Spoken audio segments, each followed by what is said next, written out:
Terkait tanggapan sidang MK-MK, menurut Mahfud MD meminta publik untuk menunggu saja putusan MK-MK besok dan percayakan sepenuhnya kepada kredibilitas Majelis Kehormatan Mahkamah Konstitusi. Seperti apa, Pak? Ya, kita tunggu aja. Kalau Saya percaya pada kredibilitas Pak Jimli. Apapun putusannya nanti kita tunggu dan tunggu juga reaksi publik akan menentukan juga. Berarti putusan 90 bisa dianulir dong, Pak? Dan konsekuensinya apa? Pak, tunggu besok aja. Bakal Cawapres Gibran Raka Buming Raka juga memberi tanggapan soal putusan Majelis Kehormatan Mahkamah Konstitusi yang digelar 7 November besok. Gibran meminta publik untuk menunggu saja putusan MK-MK. Sementara saat ditanya jika putusan MK-MK bisa memengaruhi pencalonannya sebagai bacawa pres pendamping Prabowo, Gibran kembali menjawab, tunggu saja.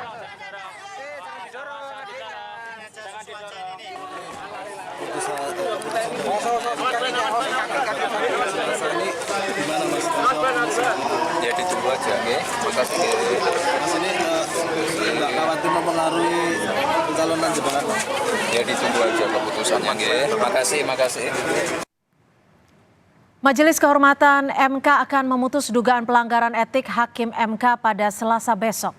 Lalu kemana arah putusan MK-MK nanti bergulir dan bagaimana dampaknya pada proses Pilpres 2024? Untuk membahasnya sudah hadir di studio Julius Ibrani, Ketua PBHI yang juga pelapor. Selamat sore. Sementara melalui sambungan virtual sudah ada Prof. Susi Dwi Haryanti, pakar hukum tata negara Universitas Padjadjaran Bandung. Selamat sore Prof. Susi, terima kasih sudah bergabung bersama kami di Kompas Petang. Selamat sore Mbak. Saya langsung ke Mas Julius. Mas Julius, ini kan besok kita akan menantikan apa sih hasil dari putusan MK-MK ini. Menurut Anda sanksi apa yang harus diterapkan kepada para hakim ini, khususnya Ketua MK? Ya baik, jadi saya ulangi sedikit ya, bahwa kalau dari laporan PBHI, karena kita ngambil bukti-bukti dan semuanya yang kita lengkapi itu langsung dari Mahkamah Konstitusi dan itu resmi, maka dari seluruh pelanggaran tercatat ada 6 prinsip yang dilanggar dan ada sekitar 16 penerapan prinsip yang dilanggar, harusnya itu secara mutlak dapat diputuskan dengan mudah oleh Majelis Kehormatan MK-MK. Dan kesemuanya itu harusnya juga berujung pada pelanggaran berat yang artinya pemberhentian secara tidak hormat. Itu yang pertama. Tapi kami ingin juga MK-MK ini tidak bertindak hanya pada level teknis mengurusi kesalahan administrasi, kesalahan hukum acara dan prosedur dan segala macamnya, tapi bagaimana MK-MK bisa menemukan titik relasi antara pelanggaran etik dan perilaku hakim, pelanggaran prosedur administrasi dan juga hukum acara dengan yang namanya legal error, sehingga menghasilkan satu klausa, yaitu klausa sedang yang tidak pernah diajukan permohon, tidak dibahas juga di dalam ruang sidang, dan bahkan tidak juga dibahas dalam rapat permusyawaratan hakim, tahu-tahu muncul. Dan inilah titik masalah dari seluruh isi putusan itu. Nah, kami pengen ada clearance soal itu dari MK-MK agar duduk perkara ini jelas, utamanya untuk menjawab persoalan betulkah ini didasari relasi keluarga antara Presiden Joko Widodo, lalu adik iparnya Anwar Usman selaku Ketua MK, dan Gibran selaku penerima manfaat dari putusan itu yang adalah anak Presiden Joko Widodo dan ponakan dari Ketua MK. Baik. Itu masalahnya. Saya akan bergeser ke Bu Susi. Bu Susi, kalau menurut Anda sendiri kita patut berharap apa nih pada putusan MK-MK dari fakta di sidang? Baik, terima kasih. Banyak sekali yang harapan dapat kita sampaikan kepada Majelis Kehormatan Mahkamah Konstitusi atau MK-MK. Di dalam laporan yang disampaikan oleh Constitutional and Administrative Law Society, kami menyoroti ada 4 hal. Yang pertama yaitu mengenai konflik kepentingan, kemudian juga mengeluarkan komentar terkait perkara-perkara yang belum diputus, kemudian tidak juga menjalankan fungsi kepemimpinan dengan optimal dan tidak menegakkan hukum acara. Kemudian kemudian juga tidak merespon kejanggalan-kejanggalan pada upaya penarikan kembali. Nah, jadi dari semua itu, seperti yang tadi dikatakan oleh Mas Julius, kami memberikan perhatian penuh pelanggaran etik yang berkaitan dengan juga pelanggaran hukum acara, karena pelanggaran hukum acara ini adalah pelanggaran yang tidak main-main.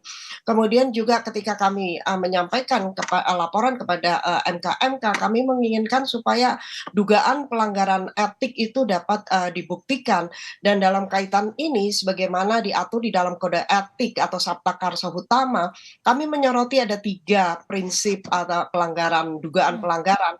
Yang pertama adalah pelanggaran terhadap independensi, kemudian pelanggaran terhadap ketakberpihakan, dan juga pelanggaran terhadap integritas. Dan bagi kami, pelanggaran terhadap ketiga ini adalah pelanggaran yang sangat serius. Oleh karena itu, jika terbukti, maka kami menyampaikan juga satu petitum bahwa itu dapat dinyatakan sebagai pelanggaran yang sifat berat dan diberhentikan dengan pidana.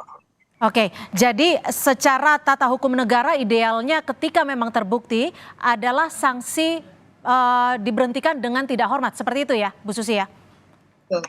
Oke, Mas Julius, kalau dilihat ini Anda melihatnya akan seoptimis apa untuk besok? Karena kita tahu saat putusan MK beberapa waktu lalu seperti diberikan angin segar. Apakah ini nantinya akan ada angin segar seperti Prof. Jimli kan juga sempat menyebutkan beberapa fakta.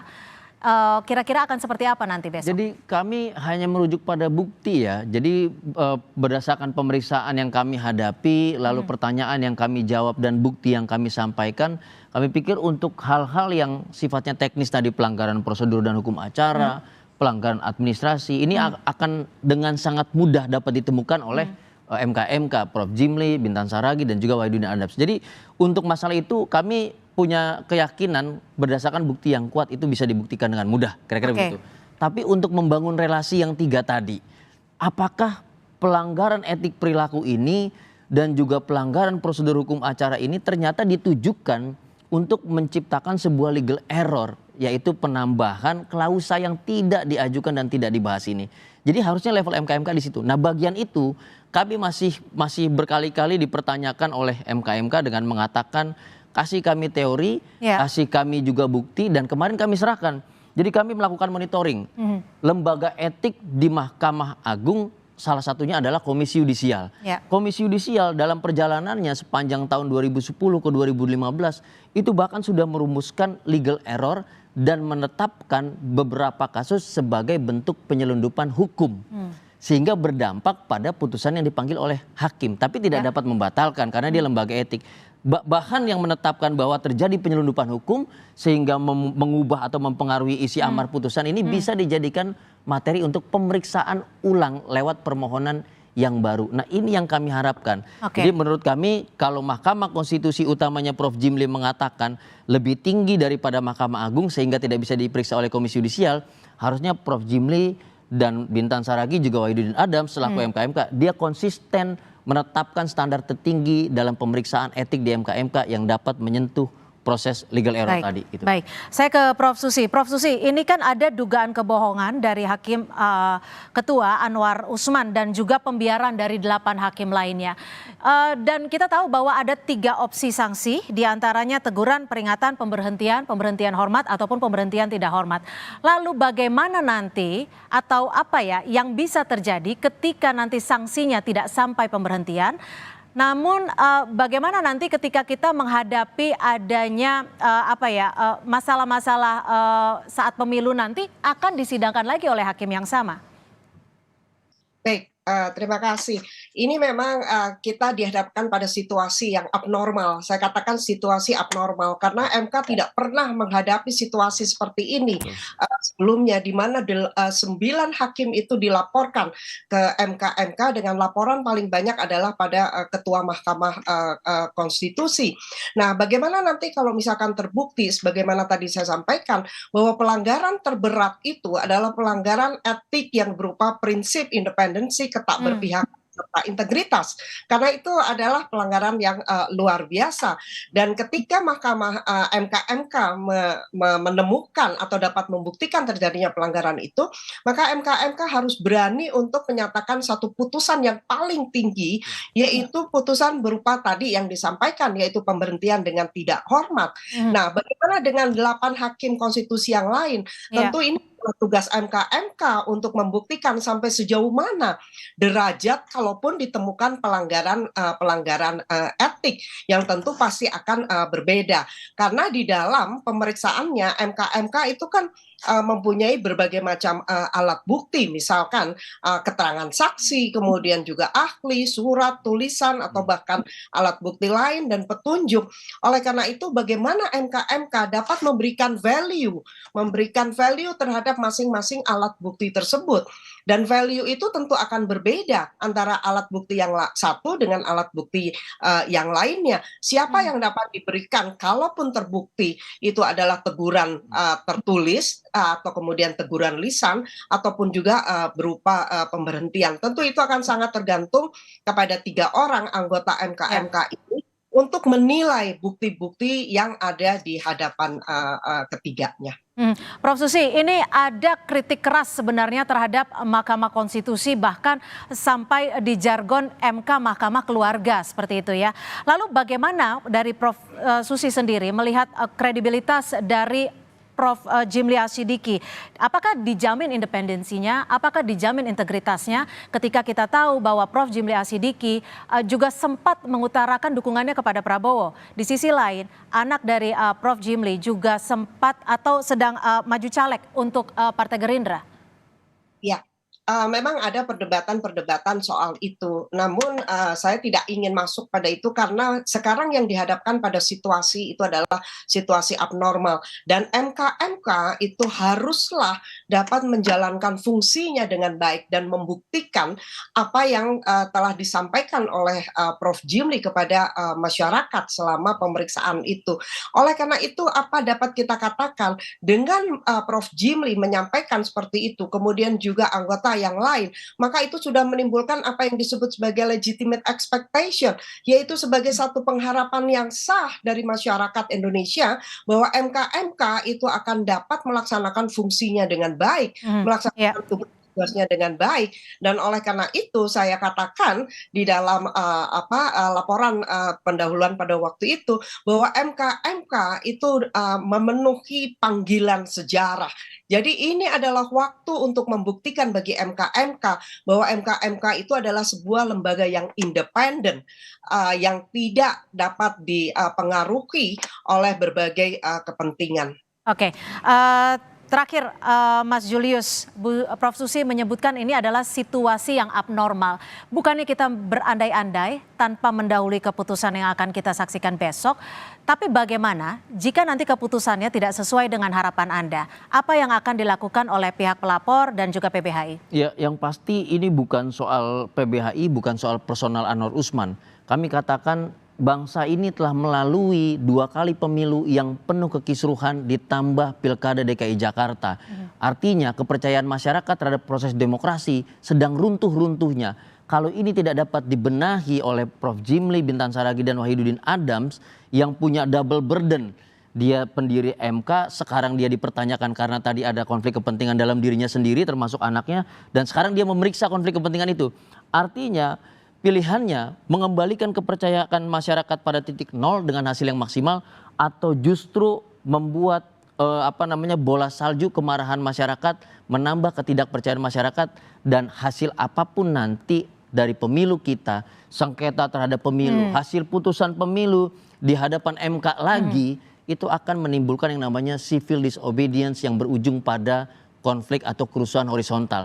Kami menghadapi dan mendampingi ratusan masyarakat yang kena kriminalisasi dan segala macam karena bertindak rusuh, vandalisme dan segala macam akibat marah terhadap proses.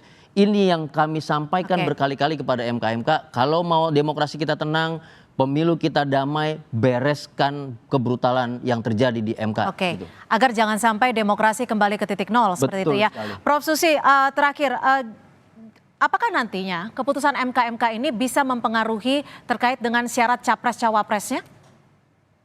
Ya, Putusan MK tentu karena dia sebagai lembaga yang melaksanakan etik, maka dia tidak akan sampai pada materi dari sebuah putusan. Tetapi tadi seperti yang dikatakan oleh Bang Julius, di pundak MK sekarang dipertaruhkan sampai sejauh mana nanti pemilihan umum kita akan menghasilkan pemilihan umum yang berkualitas. Selain itu juga putusan MK ini akan menjadi pertaruhan sampai sejauh mana MK itu membiarkan dirinya masuk di dalam pusaran politik dan menjadikan dirinya sebagai objek dari politisasi pada sebuah badan pengadilan. Tentunya ini tidak akan kita biarkan, masyarakat tidak akan membiarkan hal ini terjadi. Oleh karena itu kita tunggu putusan MK tadi gitu ya, dan sangat berharap supaya MK dapat menyelamatkan Mahkamah Konstitusi, dan itu artinya akan menyelamatkan Indonesia secara keseluruhan. Baik, kita akan nantikan bersama esok pagi keputusan dari MK. Terima kasih Mas Julius Ibrani, Ketua PBHI dan juga dari pihak pelapor, dan juga Prof. Susi Dwi Haryanti, pakar hukum tata negara Universitas Padjadjaran Bandung, sudah bergabung bersama kami di Kompas Petang.